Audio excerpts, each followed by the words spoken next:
Hello everybody and welcome back to my channel. My name is Nick Kyogre Kawhi and today I'm going to do a breakdown draft analysis for my IBA Season 6 draft picks.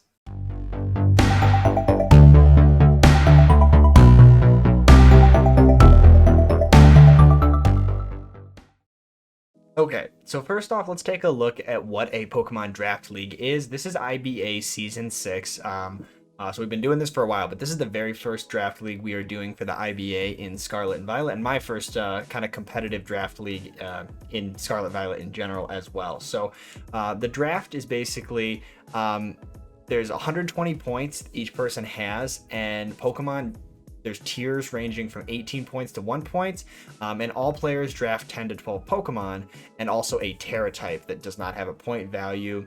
So yeah, basically all the Pokemon are ranked from 18 points down to 1 point. Every player, including myself, I had 120 points to choose from, and I had to have at least 10 Pokemon on my draft, but I could have up to 12. And basically everyone takes turn picking Pokemon that they want to use for the entire season. You have to use only those Pokemon for all of the season, and the season is just 8 weeks of where you battle a different opponent every week, and you try to have the best ranking at the end of that regular season, because then there is a playoffs that you want to make it to, and then compete for the championship. It's a way to play competitive Pokemon and kind of have like a season, like a sports season tied to it. These are 6v6 Pokemon battles. So that's how it works. You want to pick the best team possible to give yourself the advantage and have the most, kind of diverse opportunity to use different strategies, week by week. So this video, I'm going to be breaking down, again, what Pokemon I chose to draft with my 120 points, and share my thoughts as to why I picked certain Pokemon. So I'm doing this a little differently than I've done draft analysis in the past. I'm just kind of throwing them up here on the screen. I didn't make individual slides for each one. I just want you guys to see my whole draft, and we're just going to go through it kind of briefly, one by one, and just talk about why I chose to make certain picks.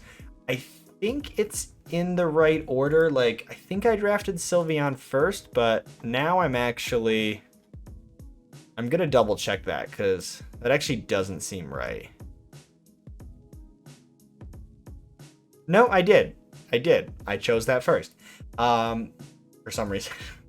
Not really sure why. Okay, but all right, so here is how I chose to spend my 120 points. First off, the very first pick I chose was Sylveon, and Sylveon was only worth 13 points. And again, the highest tier points were 17, 18 points. So I could have picked a Pokemon first that was worth a lot more points, but the specific reason I wanted Sylveon is because I know it's a strong special attacking Pokemon. It's also bulky, but the main reason is because it's one of the better fairy types in my opinion that were still available.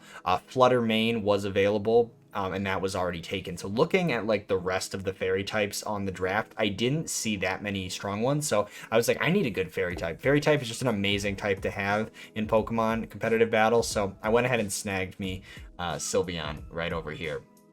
And then pick number 2 came around, and I went ahead and picked up Great Tusk because it was still available. It was still early on in the draft, and a 17-point Pokemon, which again is the second highest value Pokemon possible. So it cost me a lot of points on Great Tusk, but it is a new Pokemon from Scarlet and Violet that is just insanely powerful. It has access to Stealth Rock and Rapid Spin and just a ton of other damage coverage moves.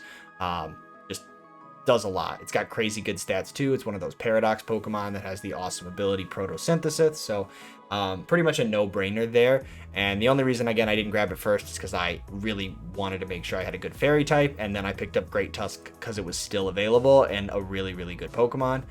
And then next up, I realized I wanted to have a good steel type, and Corviknight is an awesome steel type, so I went ahead and picked up that because I wanted a bulky defensive Pokemon that would be able to switch in on other steel type attacks and stuff that and fairy attacks. Like, I was weak to both steel and fairy, so with Great Tusk and Sylveon, so I went ahead and was like, okay, let's get Corviknight to be able to have like a really good defensive switch and then pivot out with U-turn. That's what Corviknight does really, really well, among other things. But I thought, I was kind of trying to budget my points a little bit, so I went 13 points, 17 points, and 13 points again, and I felt like I was building a good kind of defensive synergy between these three, the Sylveon, Great Tusk, and Corviknight, of course.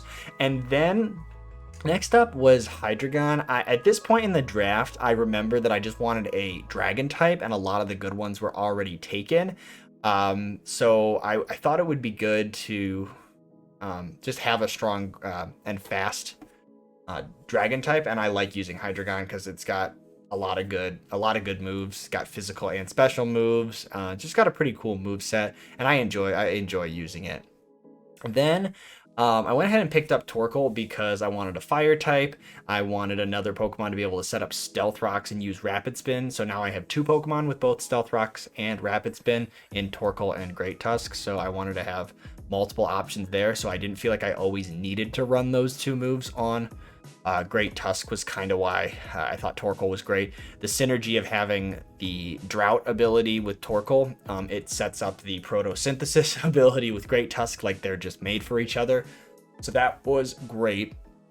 Then I was looking at my draft, and again, one thing I really like about 6v6 single battle drafts, I like to pick up like a Fairy, Dragon, and Steel type defensive core, which if you don't know what that means, it just means that like the Pokemon synergize well type-wise. Like I'm blanking on how to explain this well, but defensively, like what one Pokemon's weak to, the other one resists. So Fairy, Dragon, and Steel is a good core to have, is what it's called, and then also Fire, Water, and Grass. So once I had Torkoal, and I already had I wanted to just round out my team with good type coverage, so I went ahead and picked up Gastrodon to go along with Torkoal, just because it was a bulky water type. I thought that was good. It's got good moves like Storm Drain to basically be not only, it's just completely immune to water type attacks is a good thing to have. Since I was looking at my team, noticing I did have two weaknesses to water, I felt like I needed to heavily counter my water weakness, so I went with Gastrodon. And then my next pick, I went with Toedscruel, a grass type, also ground, so kind of weak to water a little bit, but fast grass type would be good, and has access to other hazard moves, I believe. I think it has toxic spikes and spikes. I wanted more hazards. I wanted a grass type. I thought it did a lot for me. And it kind of rounded out having a fire, a water, and a grass type. So I went ahead and picked up Toedscruel, and I thought it was a pretty budget pick too, being only 7 points. I think it's going to be a pretty good Pokemon to use this season for only 7 points. The next Pokemon I went with, like the end of my draft, I really didn't know what I was doing. Like I didn't have too much of a cohesive strategy. So I was just trying to like pick up types I didn't already have. I also realized a lot of my Pokemon were kind of slow. So I was like, oh, an Ice Ghost type Frostlass is a good Pokemon to have for the types, for the speed. And I had a lot of bulk on my team, so I wanted a little bit more offense. Then I went with Slowbro because I didn't want my only water type to be really, really weak to grass, like Gastrodon is 4 times weak to grass moves. So I went with Slowbro to have, I added the Psychic type to my kind of arsenal of type coverage, and then I did not have such a grass weak water type, and Slowbro is a good Pokemon on its own. So I thought that was a solid pick and kind of helped do something. It does different things than Gastrodon does, even though they're both water types. So, and then I was again looking for unique type combinations. I really just picked up Toxtricity because I was like, oh, it's a good Pokemon for one. And I had a lot of points left because I kind of went cheap, as you can see with like Gastrodon, Toedscruel, and Frostlass. I went down to like 9, 7, and 6 points here. So then I was like, all right, I got some points to spend. So I spent the 12 points on Slowbro and like 11 points on Toxtricity here. Like I was like dropping my points big at the end for some good picks to round out my team, or my draft, I should say. So that's where Toxtricity came in. I was like, I don't have an electric or a poison type, and it does some cool stuff with its ability and moves like Hyper Voice. Can do some cool things. And then lastly, I had 7 points left, and I was like, I wasn't planning on drafting Charizard because I was like, I didn't want to go dual fire, even though its solar power ability pairs really great with Torkoal as well. But I was like, I didn't know what else to draft. I had no other ideas, and I was like, I feel like Charizard was like the best Pokemon I could pick that synergized well with my team for 7 points. So I was like, heck yeah, we're picking up Charizard, and then we have just, in my opinion, a really solid team, a really solid draft with lots of different options, good type synergy across the board. And ability synergy. The other thing is that I, at one point in the draft, picked up the Dragon Terra type, and I know I know this and I'll explain why, is I know I picked up the Dragon Terra type before the round that I picked up Toxtricity for my draft, because I really had no idea what Terra type to pick, and they were all kind of going fast. And I didn't finish drafting my Pokemon yet, so I was just like, I need something. And Dragon's a pretty good type, and it can make Hydreigon, Dragon type moves do more damage, and Charizard gets Dragon moves too. So I was like, okay, let's do Terra Dragon. But then after I picked up Toxtricity, I had kind of learned that with Hyper Voice, Toxtricity gets a boost from its ability, and then if it turns into a normal type, it's doing some major damage with that normal type boosted Hyper Voice.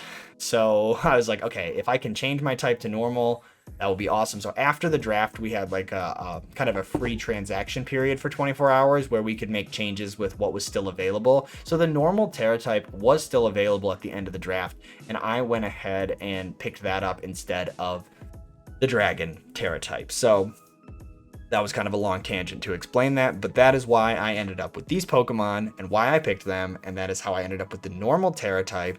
As you can see, this is the schedule. It's going to be 8 weeks. I'm going to be battling one opponent every week for 8 weeks, and then if I make it to playoffs, there will be a playoff kind of championship to see who the winner is of this season of IBA. Again, we're here, IBA Season 6. Hope you guys enjoyed the video. Make sure to drop a like if you did, and be subscribed so you don't miss next week on Saturday's week 1 battle. So make sure to tune in on Saturday morning at 10 a.m. to watch that battle here on my channel. And again, you want to be subscribed so you don't miss that. Thanks for watching. See you guys next time. Peace.